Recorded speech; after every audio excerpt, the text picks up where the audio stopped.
Mix 102.5, the best mix from the 90s to now. Big Poppa in the afternoon. Time for a Mental Wellness Wednesday. Life coach Rebeccah Silence. Tougher Together, a breakthrough podcast, RebeccahSilence.com. Rebeccah, good afternoon. How are you? Well, hello and happy Mental Wellness Wednesday. Can we believe it's March? Incredible, right? Q3, baby. Um, Already, we're almost there. today, I End of want to talk school. about introverts. Okay. All right. I want to talk about people that may not have been introverts, but because of the last 2 years of pandemic have kind of become introverts Yeah. and Yeah. ways to kind of get out of being an introvert, if you will, if that's something that you want to change about yourself. Well, I love that you gave that disclaimer, right? And I'm making a joke. It's Q3 of Q1, meaning we're in month 3 of the first quarter of the year. And if we're not at this point living the way we want to be living this year with the pandemic, in my belief system, giving us permission more than ever to live how we want to live, what are we doing? Right? Because seriously, I've said it a million times, but use the pandemic as an excuse to just drop what you don't want anymore. But introverts, I want to talk about this. And here's the secret. I am the introvertest introvert ever. A lot of people wouldn't guess that about me, right? You've known me forever. Like you've known me since high school, where it was quite obvious that I was an introvert, right? But a lot of people don't believe that about me. So No, I legit am an introvert with an extrovert's job. well, and I think the thing about that is introverts can be really good at performing and delivering because we're performing to an audience. We're not in the audience. It's when we're in the group, it's when we're in the audience that energy gets strained. So a really simple way to not judge yourself for being an introvert is just to understand that all that means is we need to be alone to recharge our batteries. It doesn't mean we don't care about people, like people, or do well with people. It's just that peopling can drain us. And that doesn't mean the people are bad or doing it to us. It just means too much peopling can drain the batteries. And right? that also doesn't mean that there's anything wrong with you if peopling drains your battery. Right. I'll never forget, literally 3 weeks after you and I started Confession Tuesday on Kiss FM, I had this teenage guy that had just started college and was super depressed, social anxiety, introvert, and he wanted to change that about himself. So I don't think we can change the parts of us that need that downtime to recharge, that alone time to recharge.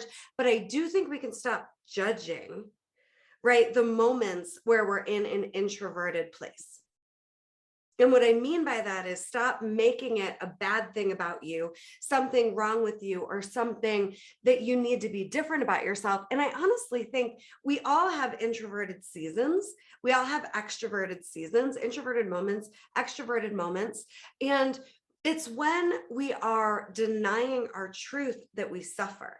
And that truth could just be, I am not actually a yes on going out tonight, or I am not actually a yes on, this event that's going to have so many people. And yes, it's still a pandemic. So I kid you not, use that as an excuse.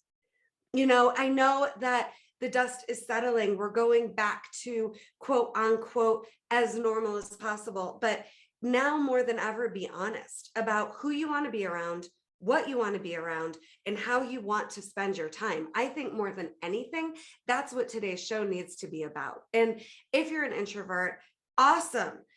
Figure out your ways that work for you to recharge. For me, it's getting on my Peloton, taking a bath. Like my days are bookended with those two things. I really have in the morning time alone where I'm moving my energy. I'm preparing to be with a lot of people's energy. And then at the end of the night, I get in a bathtub, light a bunch of candles, and let it all go. What works for you? It took me 40 years to figure out that that's all I needed. 40 years. Don't, let it take that long for you. And trial and error, Right. What is it that lights your soul on fire? Last night I was cooking dinner with a glass of wine. I have more candles lit around my house. It's unbelievable. But I love that. It settles me, it grounds me into me, and it has me feeling really peaceful and alive. More than seeking peace, I want to feel alive. And for you, I want you listening to feel alive, but you have to figure out what that means for you. What And is it?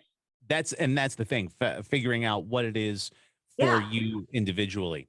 So now that we talked about that a little bit, Yeah. let's take talking about being introverted to a next step, because if you are an introvert, trying to find love is and can be very, very difficult, because it can be a challenge putting yourself out there when you're an introvert and you don't feel comfortable doing that in any way, shape, or form. However, how are you supposed to meet anybody if you don't do anything? Okay. So it's Right? difficult. It's difficult if you believe it's going to be difficult. We Okay. could also tell ourselves the story that being an introvert makes you more aware, more likely to be paying attention sooner to what energizes you and what drains you. And that includes people. Trick. Okay. Now, I haven't been single since, the whole swipe right, swipe left. Like I don't even understand it. However, when I'm coaching clients left and right, literally all over the world, that swipe right, swipe left, I want to give you two secrets. Okay, number one, you can feel a person's Always swipe energy. right, right? Well, Always swipe right. no, that's not what I'm No. gonna say. You can listen. All right, how connected are you and I thousands of miles apart?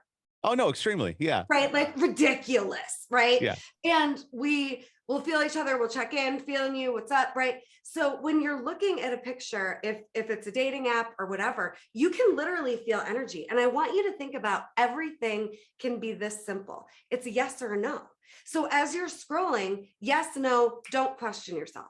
As you're living your life, yes, no, don't question yourself. If you're telling yourself a story that because of this quality in me, dating is going to be hard, or money is going to be hard, or career is going to be hard, or whatever it is, why? You're only going to create more evidence to prove that right. So when it comes to love, I don't care who you are, introvert, extrovert, there are so many millions and millions and millions and probably billions of people that tell themselves a story that because of this quality in me, my weight, my trauma, my whatever it is, I'm not going to be able to find love easily. So I want you to tell yourself right now, I just need to stop barking up the wrong tree. I need to stop arguing when something or someone is a no. I need to let that be a no, and not need to have a happy ending with that person to prove my worth, right? Like find the people that love and adore and cherish and honor you, and have that circle of support be who you lean on and stay connected to in the moments of insecurity, while you know you're worthy of love. And until and unless you know you're worthy of love, introverted or not, and are telling yourself that story, you're going to have all this fog, all this evidence, all these walls blocking you from love. But you got to look in the mirror tonight and you got to go, okay, what am I doing that I don't want to be doing? Who am I hanging out with that I don't want to be hanging out with? And from there, I want you to get really honest about, my only problem is I do what I don't want to do and hang out with people I don't want to hang out with. If I would stop doing that, I would get to figure out what I want instead. If I would stop doing that, I'd be radiating a whole new energy of aliveness that is what attracts your next great love. Until you got that cab light turned on, people aren't going to know you're available. And if your energy is dim, and if you're looking for that love to fill you up and have you feeling alive and expressed, that is toxic before you've even started. And do not think you're not enough, and do not think you're too much. I got a husband that I hear multiple times a week. How does Mark keep up with you, Rebeccah? He knows who he married. He is not confused, right, about who he married and what I'm up to in the world. And never once in 11 years has he been like, whoa, you need to slow down. He's always like, what are you going to do next? Okay, you did that. What's next? And I had never had that before. The relationship before Mark, the man said to me, I feel like my face is dragging through the mud behind you and I can't keep up. Wow. Not vibing. right? Because like, Okay. I don't want to be slowed down, and I don't want to be told in any way that the way I'm living my life is too much. And people will, as you fully express yourself and start to get really honest about how you want to live, have opinions, have reactions, have criticisms, compare themselves, get threatened. All that's going to happen, believe me. That doesn't need to be in any way important enough to derail you. Stay more committed to being fully alive than anything else. And if you're an introvert, you still get to be fully alive. You still get to be loved. You still get to honor what takes care of you. And that's really what this is about. And until and unless you are honoring what takes care of you and knowing that you're the source of your happiness, you're the source of what it is that you want to be feeling, you're not going to be that great of a partner anyway. So focus on that, turn the cab light on, and go let love in. It is a Mental Wellness Wednesday. Life coach Rebeccah Silence, host of Tougher Together, a breakthrough podcast. Details, RebeccahSilence.com. Great stuff as always. We'll talk to you next week. Bye, everybody.